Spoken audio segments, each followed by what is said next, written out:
for the candidate, but also for the people, the electorate, who will have to coincide with one who has capability to have that money. Many political parties have been stopped from having candidates because of lack of nomination fees. Candidates who would have even made it. Because in Uganda, the difference is that the financing of our political parties is not entirely on the membership. Because it would have been easier if you have 10 million members and each of the 10 million can bring 1,000, that would be 10 billion. All right. But the type and the system here cannot even allow growth of a political party economically. They stifle the way they will bring in all types of arms to stop your financial independence into the election period will amaze you. You look at what happened to the National Unity Platform in just the last run-up election. Towards our nomination for members of parliament, our offices were raided. All right, that money stolen, simply because we had done a fundraising of 10,000 Mudaku Muda, where the citizenry themselves were supposed to propel the campaign. All right, we shall delve and submit. I have listened, and first of all, when he said the ground is leveled, definitely that is what he would have said. Excuse me. The ground is never leveled. Once you are in a society like ours, the ground will never be leveled. And the question about commercialization of politics has two ends. One, how this money is got. The money we are talking about mostly is corrupt money. Money got from the coffers of government. Money got by those who are close in government. And also the other corrupt tendencies is the working with the big companies to help in financing a certain political party. You know that here in Uganda, they will call all the businessmen to finance the NRM compulsorily. Is that true? Yes, it has happened. You've had meetings when they have told the Kwagalana group and all of them, all those who have buildings and they are written in books and published, why have you not given us the money? You remember they were called up to even bring money for the NRM house, which has not taken effect, but that's not where we are. In 2011, Mutebiri, the late former governor, Bank of Uganda, was complaining of having been hoodwinked, and they printed money for electioneering after there had been desire of a supplementary budget. That is on public record. And the country fell into a financial and economic depression simply because a lot of money had been snatched out from our coffers as a nation to the NRM to run a campaign. And that is the commercialization. In Western Uganda, an election, a vote is bought at 50,000. These are facts. Kamgisha here comes from Western Uganda. 50,000. Is that true? Is that true or not? I come from Kabale municipality. Yes. Noop got 2,000 votes. I think he paid 50,000 per vote. Well, since you know, it is the choice to be pedestrian. Or you meant the 50,000 was paid out to voters. Because when you say vote costs, you see now, it means you paid out. I'm saying buying a vote in Western Uganda, giving the money. Did you purchase one? Is saying the money. Got 2,000. The money, Captain Babu. I don't want to vulgarize the conversation because the viewers know what I am talking about, and we are. No, you should also be very clear. Helping the nation. No, you should also be very clear when you say a vote costs 50,000. Is that coming from the fact that you dispensed 50,000 Uganda shillings? No. I'm telling you what. People who are in parliament today, people who have been subjected to elections, what they go through.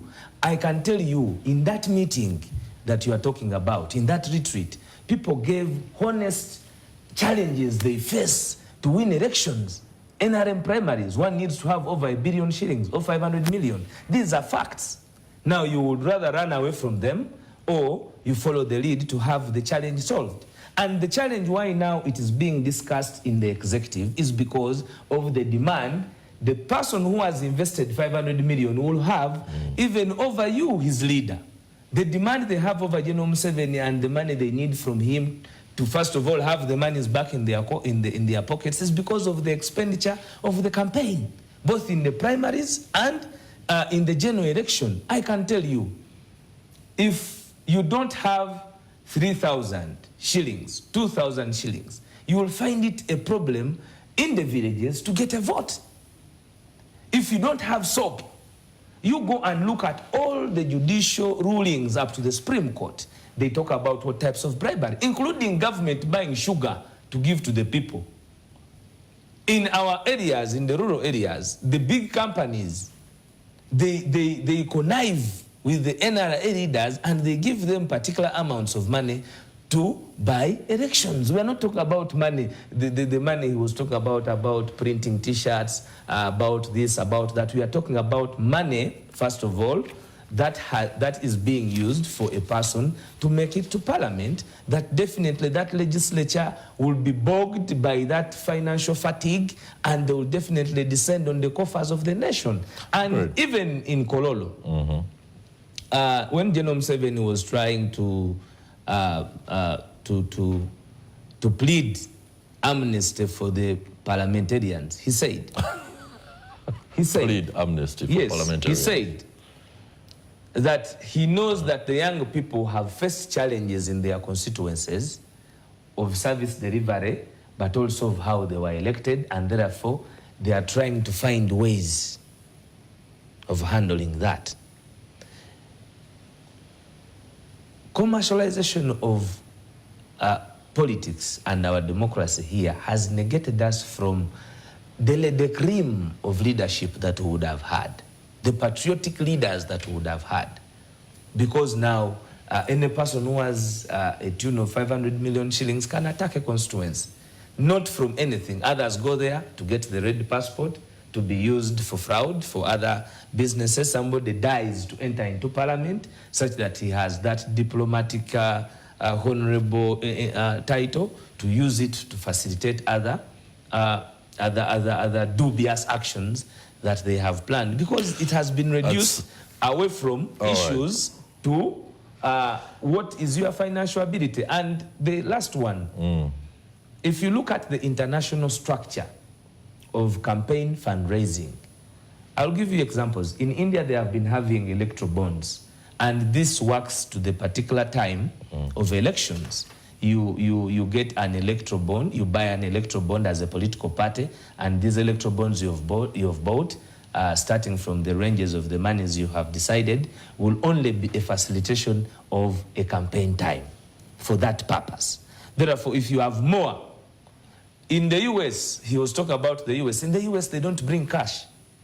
It is, they follow the thread of the fundraising. Today, I think the Republicans are in a tune of 331 million US dollars vis-a-vis, but you also look at where they are the other side, vis-a-vis 246. But how does this money come up? This money comes from the electorate.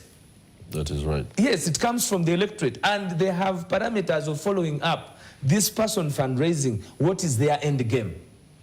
He has spoken about foreign powers. In 2014, I think, in 2014, 2013, Andrew Mwenda is on public record having accepted that he had a tune of 500, he had mobilized for Genome 7, a tune of 500,000 US dollars for his campaign from his sources abroad.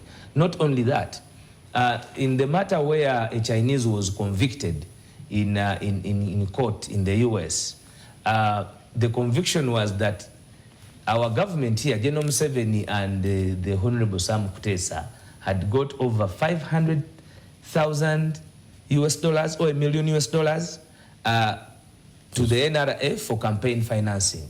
Now, it is true, when foreigners fund interests of political parties here and you have power, you see, if you are saying in China, Today, every business is nearly in China, so I wanted to agree with Captain Babu that it is true. That is foreign money can easily take decisions of a country being, like he said, of that person who sang that song, being sold. I am itching to hear the poverty perspective, but before I go to Captain Francis Babu, let me ask Kasim Kamugisha, in light of what appears to be a whole lot of challenges when it comes to money and how it's used, where it comes from, to whom it goes, and to what the consequences of that particular, back and forth is to the political body or the country as such. What safeguards are there, for example, to ensure, first and foremost, that whoever donates, whoever gives, whoever extends, whichever word you want to use, is, like he says, the end game as the state. Why is Chris Higenyi donating 100 million Uganda shillings to Waiswa Mufumbiro? Does he want Waiswa Mufumbiro to become what he wants and then, get to repay back in a way? This particular law, as being suggested by government, does it seek to attend to each and every aspect so that we are clear on who and what amount of monies that can come into the system? I think the people who proposed and enacted the Parliamentary Elections Act 2005, which criminalizes voter bribery, I think had built on a foundation of honesty that every money which shall be coming into a campaign, whether to an individual or to a political party, shall be used honestly to facilitate what we agree on, all of us here, as the what you can't do without in a campaign. So for them, they envisage the fact that voter bribery could only be the evil at the end game. And I think when now it has come to us that there could be other issues related to that, we are now coming up to, in my view, we are coming up now to enact a law as a standalone, because that bribery concept is just a section of the law, but we are now looking at the whole act, which can provide a clear legal framework of how to use money in a campaign.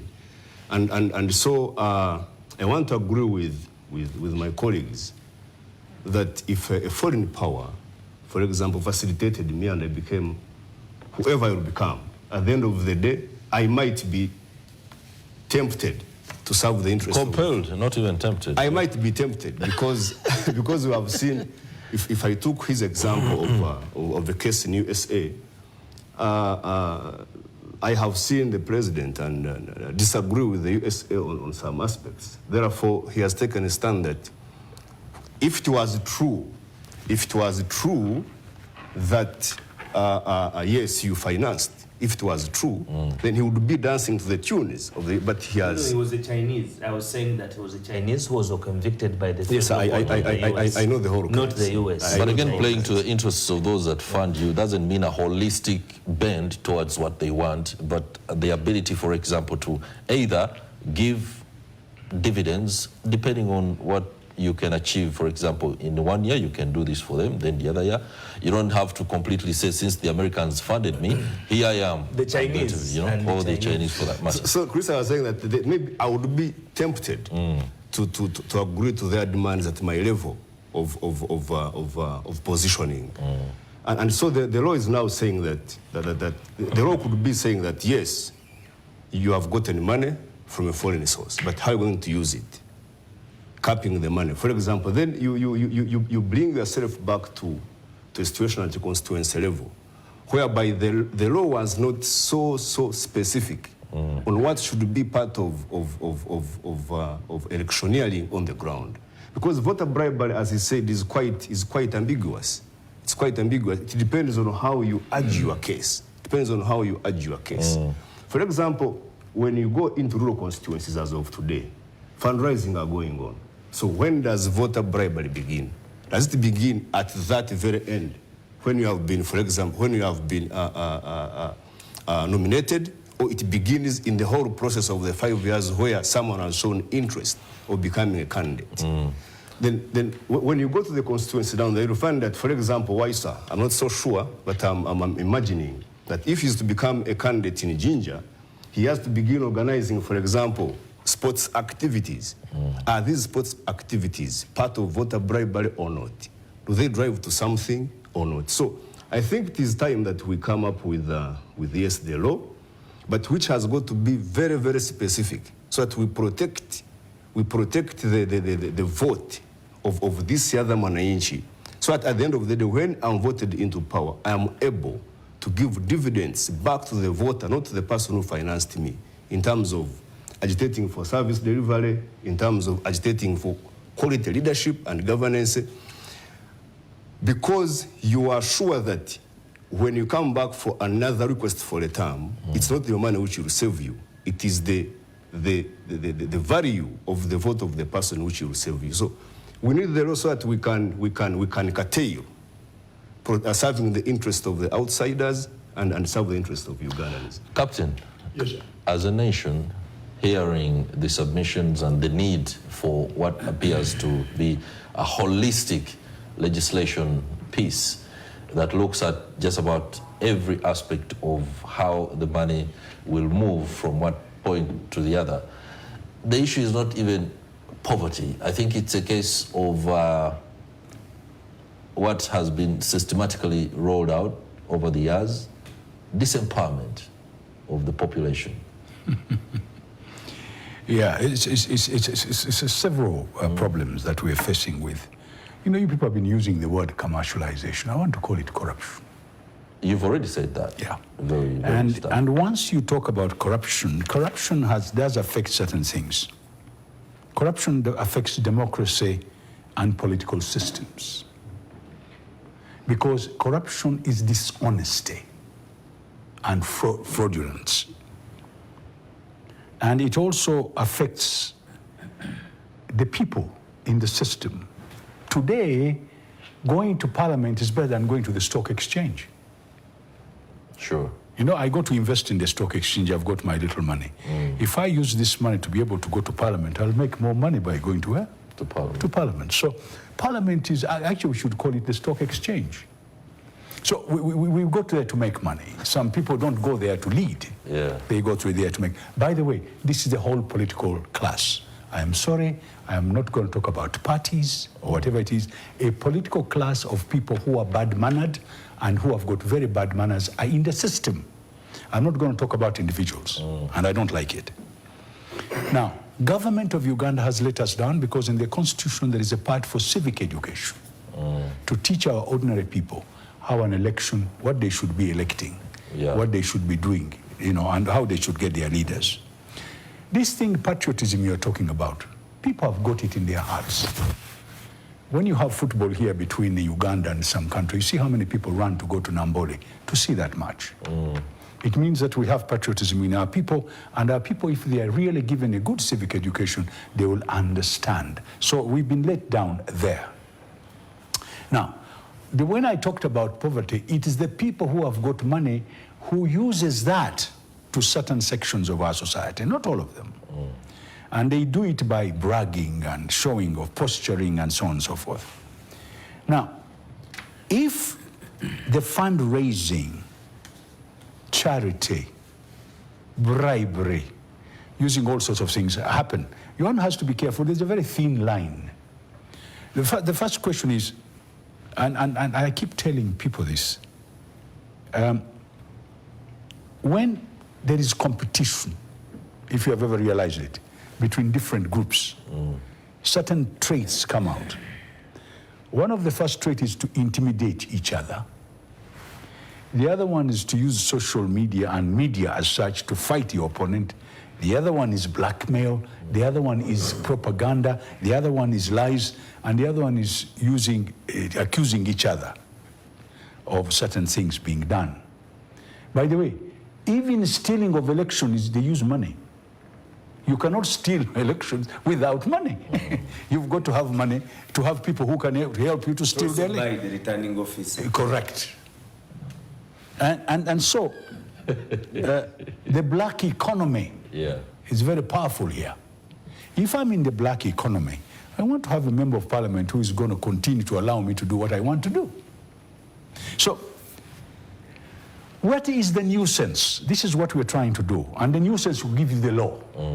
Once you've got the nuisance that is happening, then you can cap, you can limit, you can tell the people of the country that we don't allow these kind of things, and you can do this civic education so they can understand. It's a multi-pronged approach to this. It's not as simple as it sounds. The highest amount that has been collected by a politician in the world was Barack Obama. He did not, there are certain conditions that if you get money from your party or from, you are limited. Yeah, there's that. But if you raise money, fundraising, you are not limited. Yes. You can cover as much as possible. So he has had the highest. Because it has a thread. It has, yes. Yeah. Now, the other one is, as I talk now, oh, by the way, my great friend, Biden, stepped down, but one article came out and said he had already collected up to $490 million in his chest. And therefore the question was, would he return it? Or will he give it to the next candidate? So those are things that come out in the United States. And Elon Musk has promised Trump a lot of $45 million every month dollars. Now, these are the kind of things. Now you're talking about that's capitalism. I am Aaron. I want to maintain my world of digital entrepreneurship. I need protection. Who better to protect me than the next president? Now, these are the kind of things I'm talking about. Now, when you're talking about the nuisance, I think the word nuisance should be understood. What makes the problem? What's the problem? That's the nuisance. What is the problem in financing of elections? We shall find out. That's what we need to find. Let me just go to my colleague, Stephen Mbide, who says he is in Kavule. Kavule, that is at the premises of the National Unity Platform, whose deputy spokesperson, of course, we have here on the show this morning. We do understand that the premises have been surrounded by security forces. What exactly is happening this morning at NUP offices? And good morning. Yes, good morning to you, Chris. You know, last week, a National Unity Platform received a letter from the Uganda police that was in reply to their earlier request to use Kololo Independent Ceremonial Grounds for commemoration of 4 years after the unveiling of National Unity Platform as a political party. But police replied saying that the premises are still under renovation and upgrade, so they cannot use that platform. But National Unity Platform decided to have a press conference just inside this building here today at 10 a.m. and police, of course, with other sister agencies like the military, decided to deploy, and now there is another police truck here which is just getting here. They deployed here as early as 4 a.m. and police officers have been on standby. The other side, from that side next to the road heading towards the residence of the Prime Minister, you can see military personnel standing guard. All the roads I can confirm to you that I've been at the roundabout next to Sapo Kagwa Road, of course next to this northern bypass. There is heavy deployment from that side. Also at the roundabout of Kobiri, there is heavy military and police presence there. And police insist that they are aware that there are some groups, including political party leaders, who are planning to destabilize the city with their actions, which of course police is not saying which actions they're going to be taking, they're going to be doing today. But according to also a tweet that has been put up by the president of National Unity Platform this morning around 7:30, that is